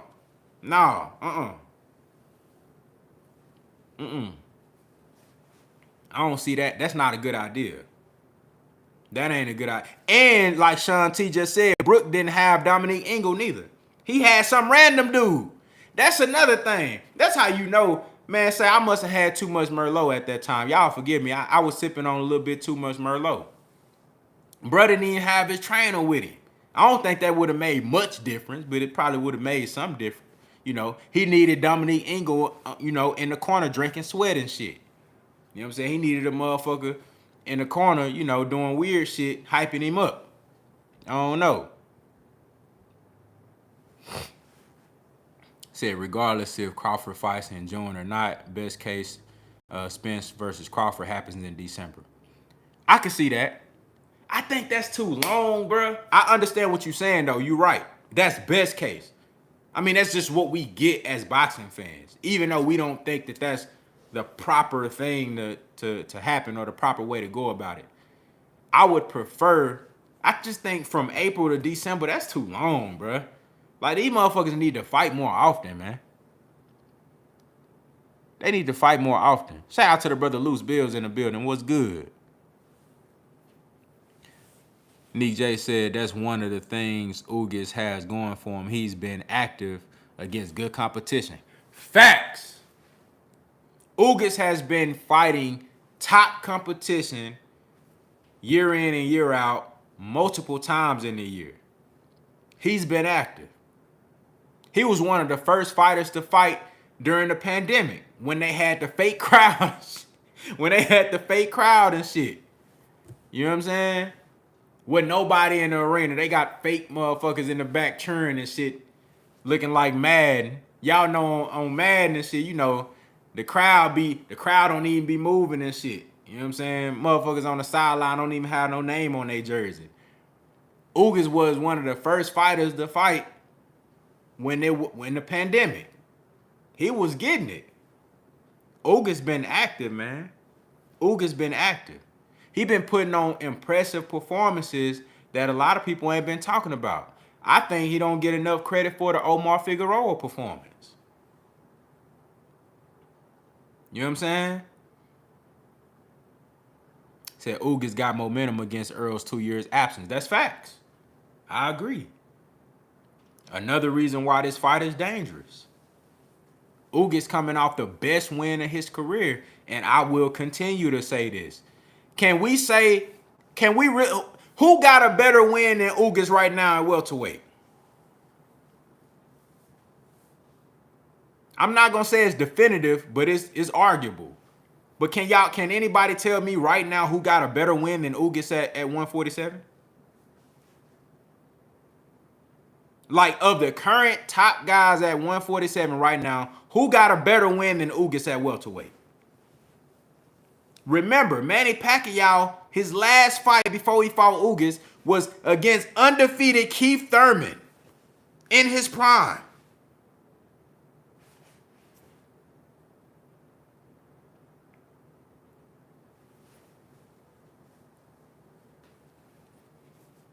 Nobody has a better win than Ugas right now. Buzz Porter win, that's cap. That's cap. Bruh, come on, that's cap. Hell no. How you gonna say Bud versus Porter is a better win than Ugas over Manny Pacquiao? No. Hell no. Hell no. I don't care if he knocks Sean Porter out the ring, that's not a better win than Ugas over Manny Pacquiao. It's not. I don't care if he hit Sean Porter and that motherfucker flew to the locker room. That's still not a better win than Ugas over Manny Pacquiao. It's not. Said Manny 40 years old, but Manny Pacquiao beat Keith Thurman in his prime. Undefeated. That was his last victory. His last fight. He beat Keith Thurman. A motherfucker in his prime. Shout out to Groundworks Entertainment. Sean Porter he got beat by ERROL Spence. He done got beat by all the top dudes at 147, bruh. Already. That's a good win from Crawford. I'm not saying it's not a good win, but it ain't better than Ugas beat Manny Pacquiao as an underdog after he coming off a Keith Thurman win. And Sean Porter was already like thinking about retiring and shit. Come on, bruh. That's cap. That's cap. Shout out to the big homie Trill Boxing Talk in the super chat coming through and showing love. He said, salute, homie, keep grinding. 100, you already know. You know what I'm saying? Dallas, Texas in the building. What's good? He said, how confident are you that we get Spence versus Crawford next? Man, I'm very confident. I'm very confident, man. And you know, I was in the building for the show earlier today, man. If y'all not subscribed to Trill Boxing Talk, please go subscribe to Trill Boxing Talk. You know what I'm saying? Every day, Monday through Friday. And they got show on Sundays too, you feel me? It's going down. You know what I mean? But I watched the show, man, and look, I'm very confident that we're going to get Spence versus Crawford next. Because I'm leaning on what Errol Spence said. What he's been saying this whole time. Again, before you came on, I don't know how long you've been watching, but I was saying how yesterday I was watching Errol Spence versus Kell Brook. I always go back to that fight. Even at the end of Errol Spence and Kell Brook, you know, Errol Spence like, man, you know, I give myself a B- performance. I wasn't as sharp coming off the layoff, woo. But he said, look, now I got a title. My goal is to become the undisputed champion at welterweight. This dude been saying this shit for as long as I can remember. Now he's about to fight Ugas and collect the third title and be one title away from undisputed. For the life of me, I just can't picture Errol Spence not going after Terence Crawford with everything he got to make that fight happen. And for Terence Crawford, knowing what he has to gain from a potential victory over Errol Spence, an opportunity to become undisputed in 2 different weight classes, and if they do that shit behind closed doors like Errol Spence said that they should, I really can't see that not happening. I can't see it, man. The fight is at the pinnacle. Like, it's after this Errol Spence and Ugas fight, it's gonna be at that pinnacle. Because I think his performance is about to take that fight to a whole nother level. Errol Spence's performance versus Ugas on April 16th, it's about to take that fight to a whole nother level. And I just can't see either of them guys like shine away from that moment. I can't see it. I think Earl goes out there and stops Yordenis Ugas. I really believe that. And I think after a performance like that, I mean, there's no way that he doesn't go after Terence Crawford. And there's no way that Terence Crawford doesn't do whatever he can to make sure that, you know, that they get that fight done. I just can't see it happening. I can't see that fight not happening. You know what I'm saying? Salute to the brother, Lord to the game, boxing in the super chat coming through and showing love. I don't know, like, it kind of cut your name off, bro. All I see is Lord to the game, boxing, and then it say TA at the end. I hope I said your whole name, bro. But I appreciate you said people expect Porter to lose and Manny to win. Hey, that's big facts. That's big facts. People expected Sean Porter to get beat by Terence Crawford. We were all excited about the fight. And look, don't get it fucked up. I'm not taking anything away from Terence Crawford. That was a great victory. And he stopped Sean Porter, the first and only to do it. Great victory. He ain't the only one to ever put him down. You know, Adrian Broner put him down. Errol Spence put him down. But Terence Crawford stopped him on his last leg. I'm not taking nothing away from it, but he did that. Great victory. However, he was the favorite in that fight. Yordenis Ugas went into the Manny Pacquiao fight as an underdog, as a last-minute replacement. Everybody expected Manny Pacquiao to whoop Ugas. He went out there and he dominated him. Come on now. And if you expected Ugas to beat Manny Pacquiao, you, my brother, was in the minority. And kudos to you. You know, I knew Ugas had a chance, but I expected Manny Pacquiao to rise to the occasion. I did. You know, but he went out there and he got the victory, Yordenis Ugas, against a legend, all-time great, with Manny Pacquiao coming off a Keith Thurman win. It's a better win. Nobody at welterweight got a better win than that, man. I mean, and if you think somebody got a better win, you got to come up with something better than Terence Crawford beating Sean Porter. You got to come up with something better than that. I'm willing to, I'm open to the discussion, but you got to come up with something better than that. Shout out to the brother Robert Justice in the super chat coming through and showing love. He said, "What's up, my boy? Continue to grind." Man, I appreciate it. You already know how we do, man. We going to keep it going. Big facts, man. Appreciate you for coming through. Yes, sir. Yes, sir. Black Fight fan, man. I think it's going to be a stoppage, bro. I'm expecting Errol Spence to stop Ugas. Just from everything that I've been seeing, bro, like I think he got that look in his eyes, man. I think he got that look in his eyes. This is as focused as I ever seen Errol Spence in a long time, but I think he's even more focused now with, man, if you just, he pay attention to all the bullshit that people talking about, man. All these folks making videos and the comments, and I know he see the comments on his Instagram and Twitter and shit like that. Bro, I think this the most focused Errol Spence ever been, and he got a hunger out this world. You feel what I'm saying? And I can see that shit in his dedication to his craft. I can see that shit in the work that he been doing in the camp leading up to this fight. Man, hey, it's finna be bad in there for Ugas. It's finna be bad in there for him. He gonna put up a fight, but that's what's gonna get his ass knocked out. That's what's gonna get him stopped. It's gonna be an accumulation of ass whooping. It ain't gonna be one punch, which I think is possible. It ain't gonna be one punch. It's gonna be an accumulation of ass whooping. Because Yordenis Ugas is not gonna back down. He gonna come forward and he gonna be with the shit.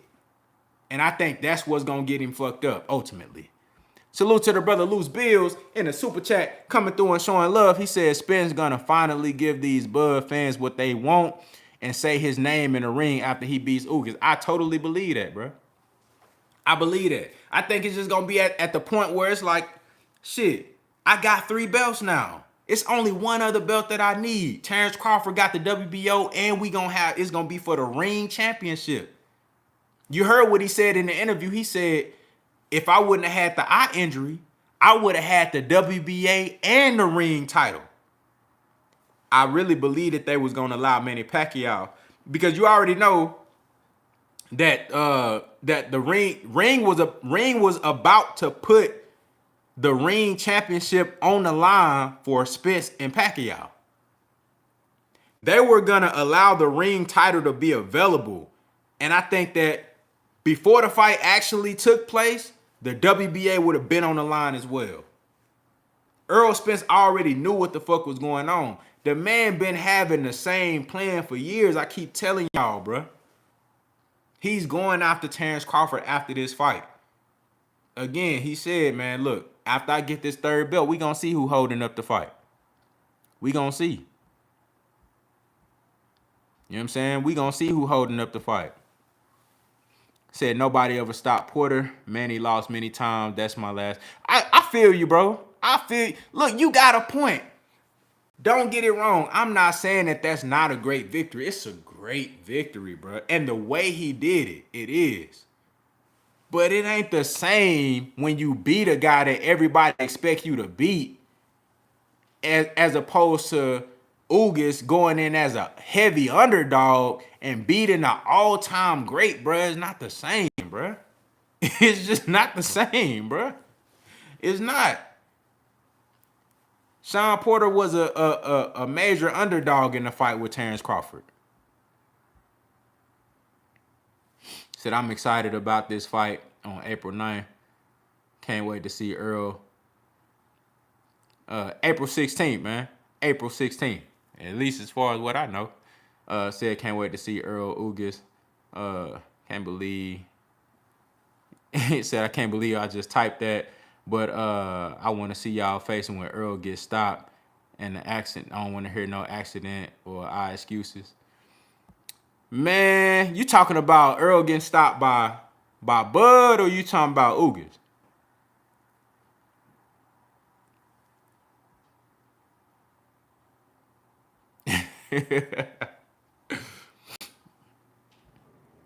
Man, say, I tell you like this, like I've been saying, look, Terence Crawford only got a puncher's chance, bro. He only got a puncher's chance. D Savage in the building. What's good? I'm trying to see Danny Garcia versus Kell Brook. I wouldn't mind that fight. I would much rather see Kell Brook fight somebody like Danny than to fight Conor Benn, bro. Like, I don't like... Look, I think Conor Benn can fight. You know, I like his skills, but I don't like how he moving, bro. You know what I'm saying? He trying to fight all the old dudes and shit. You know what I'm saying? Like, he won't even mention Booth's name. He won't even mention Virgil Ortiz's name. He just want to fight all the old dudes and shit. He want to fight AB. I want to fight Kell Brook. Man, go fight one of these dudes that's calling you out. Or one of these dudes that, you know, that's in your same class. You know what I'm saying?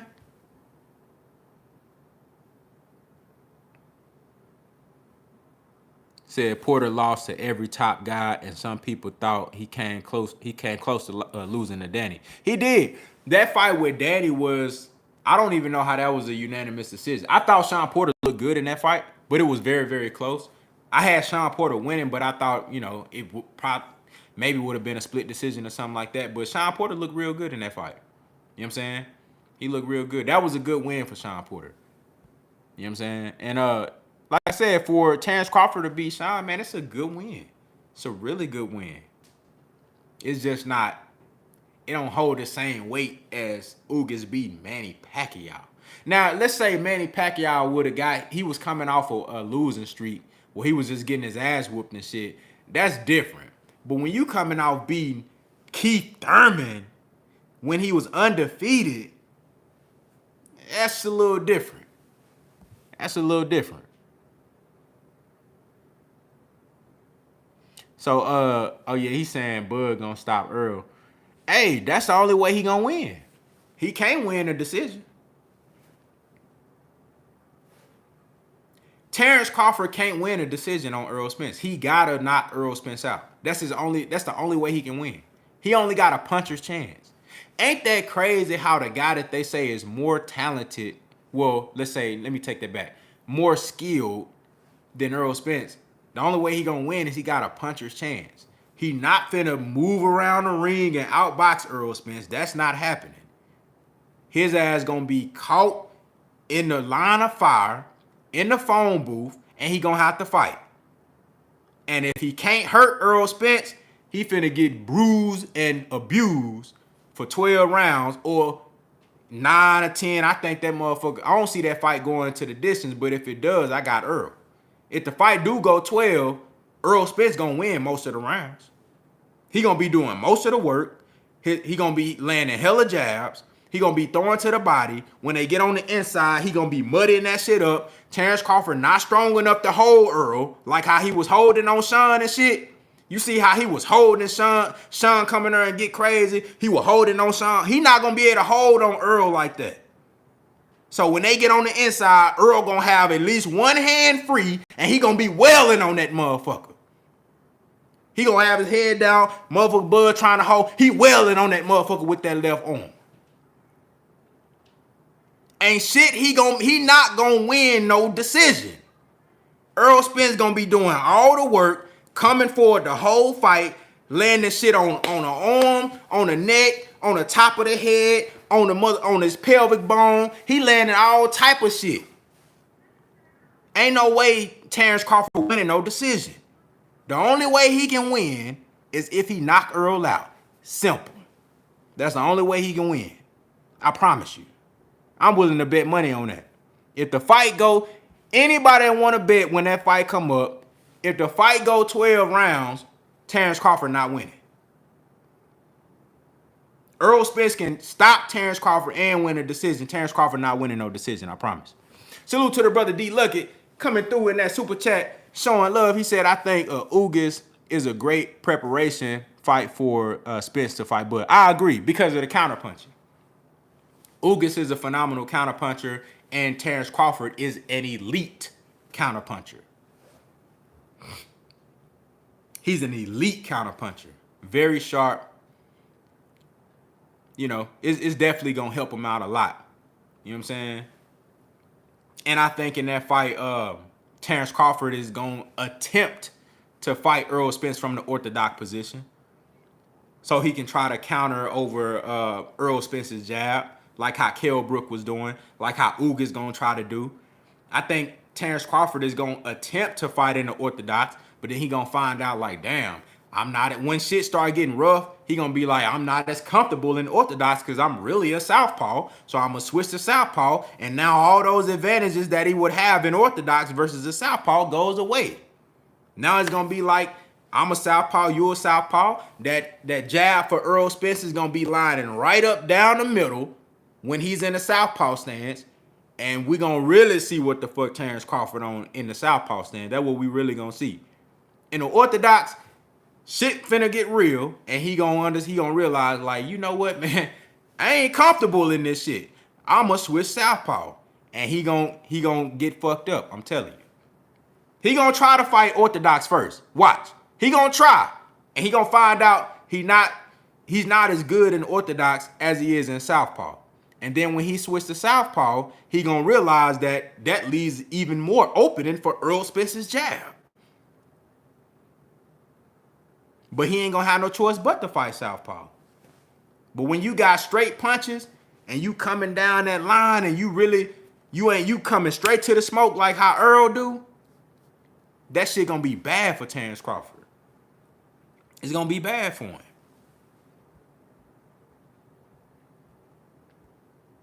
It's gonna be bad. Said people don't know Ugas has beaten the majority of his southpaw opponents. Ugas is, I think he undefeated versus southpaws. I don't think he lost to a southpaw. He's very good against southpaws.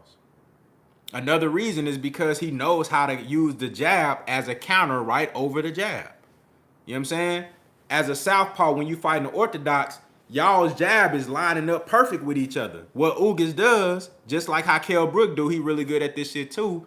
You know, he'll let you throw your shit or feint, and then as soon as you throw your jab, he countering right over that bitch. He'll lean back just enough and then throw his shit right over and tag your ass with that bitch. He real good at that. He been using that shit on all the southpaws. He used it on Ray Robinson. He used it on Manny Pacquiao. That's what he do.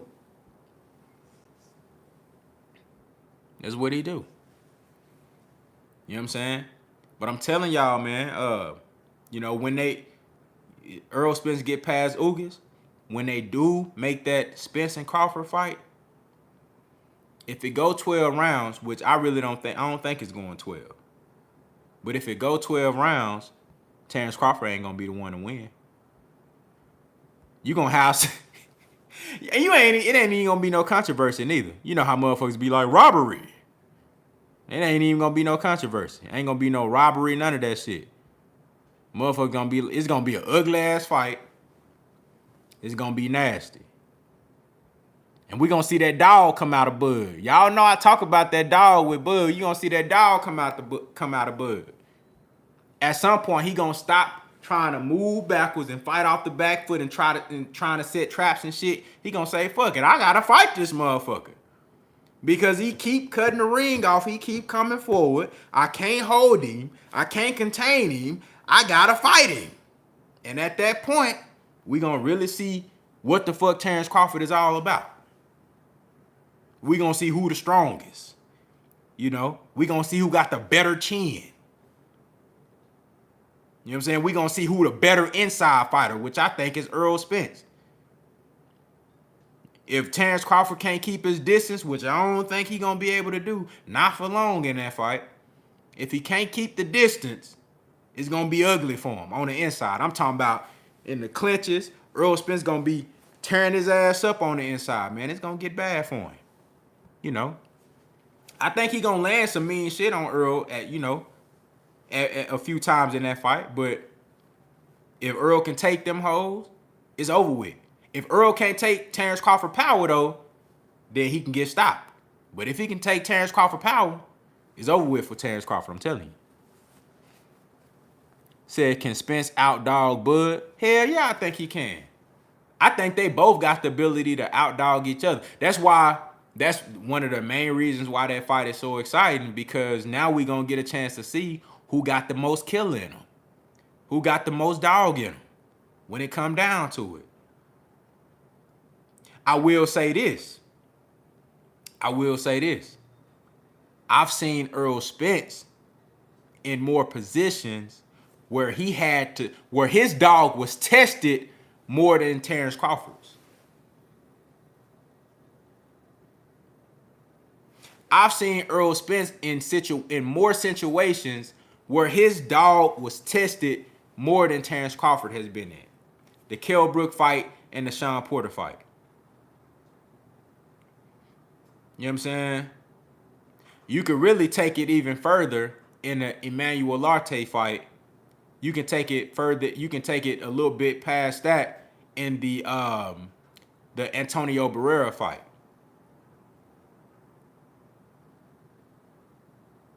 You know what I mean? I think when shit hit the fan, I done seen Errol Spence have to bite down when the opponent wasn't giving an inch and he bit down. I seen Terence Crawford do the same thing too, but I seen Errol Spence do that shit on a higher level. So I know when he get in there with Terence Crawford, it's only gonna make that shit go to another. That's why I keep saying, like, people always talk about how Terence Crawford make adjustments, when really, I'm gonna tell you what Terence Crawford really do. He can make adjustments, and there are small, subtle things that he do. But for the most part, what Terence Crawford does is simply just turn up the intensity. That's what he do. He just turn up the intensity. The problem is that his opponents can't match that intensity.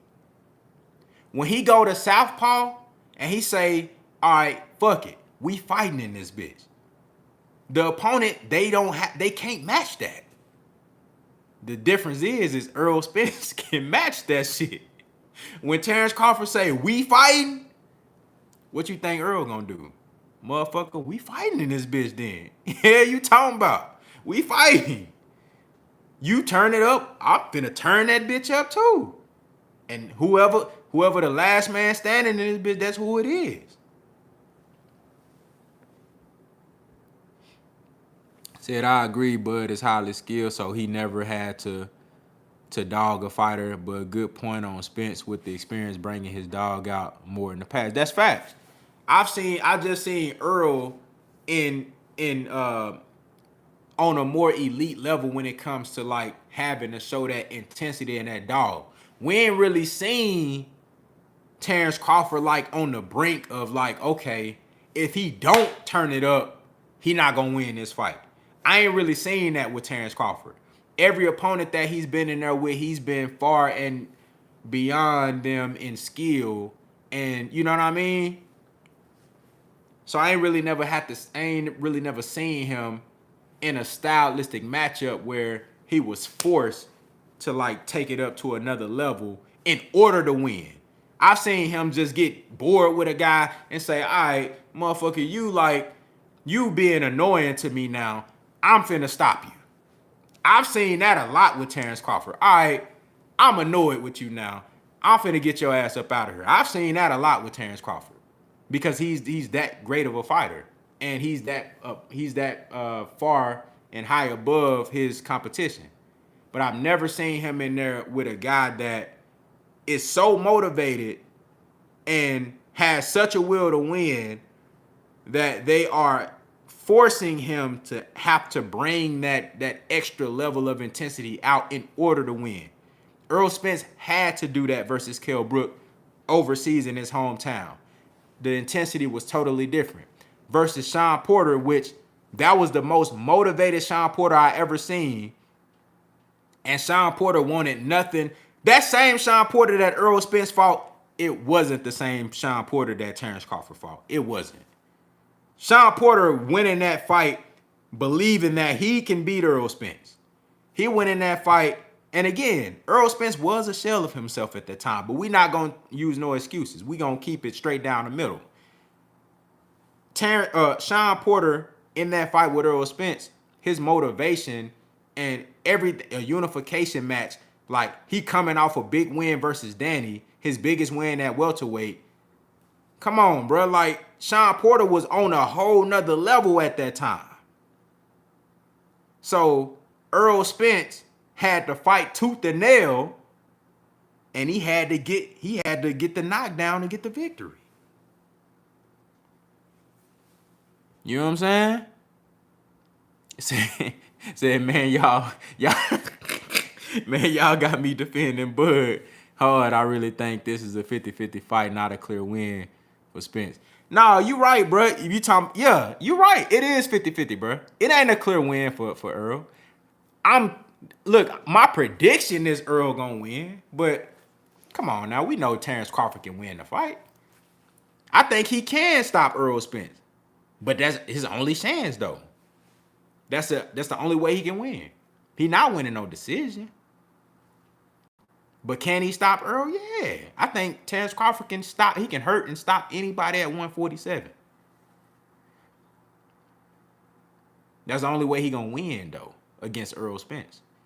Can't win a decision. Can't win a decision. Shout out to the brother Southpaw 773 TV in the building. What's good, man? Yeah, Terence Crawford definitely can win, just not a decision. He gotta stop Errol Spence. He gotta stop him. Errol Spence's work rate is gonna be too much. He's gonna control the ring. He's gonna control the distance.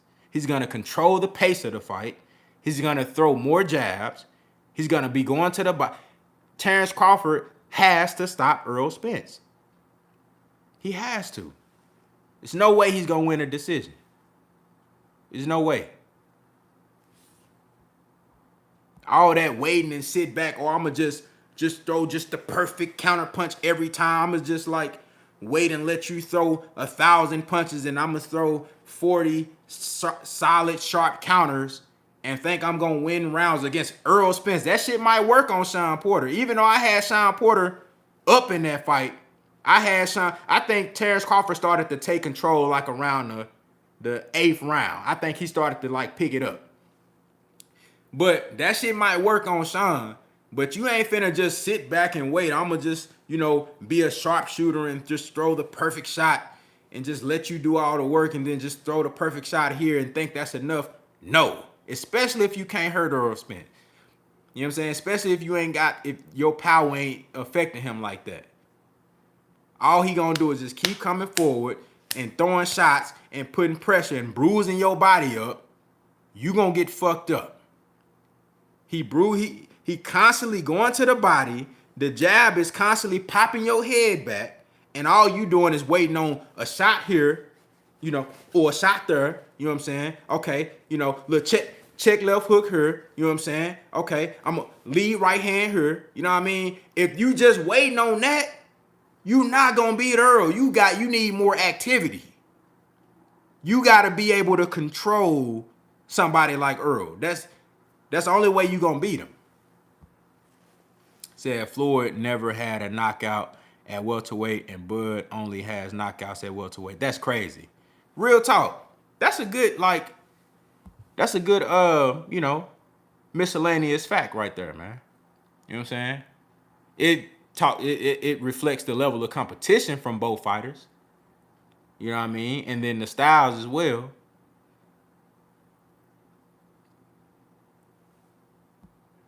But no, yeah, he did have knockouts at welterweight. Big facts. He did. But I mean, I'm guessing you talking about like later in his career, because he did knock out Victor Ortiz. He knocked out who else he stopped at welterweight? He stopped a couple of guys. He stopped did he stop Sean Bay Mitchell at welterweight? He stopped Ricky Hatton at welterweight. You know what I'm saying? Yeah, he definitely had knockouts at welterweight. I think he stopped Ortiz, Ricky Hatton. I think he stopped Sean Bay Mitchell too, didn't he? Said Brussels. Yeah, man, he had stoppages at welterweight. He just didn't have them like later in his career. He wasn't getting stoppages like that.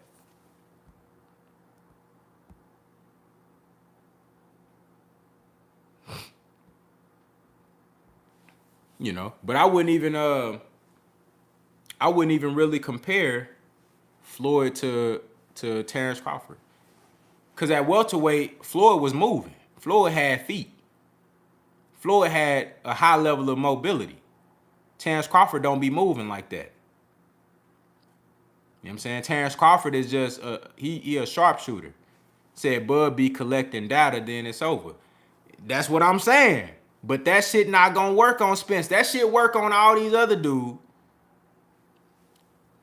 But that shit don't work on Errol Spence. That's what I'm saying. You know, all that collecting data shit. By the time Terence Crawford collect enough data, he down 5 rounds. What happens if he collected enough data, but then he still can't hurt Errol Spence? What's gonna happen then? You already down 5 rounds. You telling me he finna win 7 in a row? Hell no, he not. You down 5 or 6 rounds. You ain't finna win 6 or 7 in a row. It ain't happening. That shit ain't gonna work. That shit not gonna work. You need activity. You need power, one shot knockout power out of this world, some shit that Earl gonna respect, or you need a high level of activity. That's the only way you gonna win. You gotta be able to hurt Earl with one shot, or you need high level of activity. That's the only way you can beat Errol Spence. And I don't really see nobody like that outside of Jerron Boots Ennis at welterweight right now. Jerron, all that shit that I'm saying that you need to beat Earl, Jerron Boots Ennis got. He just don't got the experience. Ennis got the activity. He come out that bitch firing. Offense crazy. And he got the power. And he got the punch placement. He got the accuracy. He got the athleticism. He got the hand speed. He got everything. And he got the activity. He throwing punches, going crazy. Terence Crawford don't fight like that. Terence Crawford just he wait and sit back and he, you know, you can't do that against Earl. Said Boots beats every Mexican fighter today. Hey, that's a fact. That's a fact.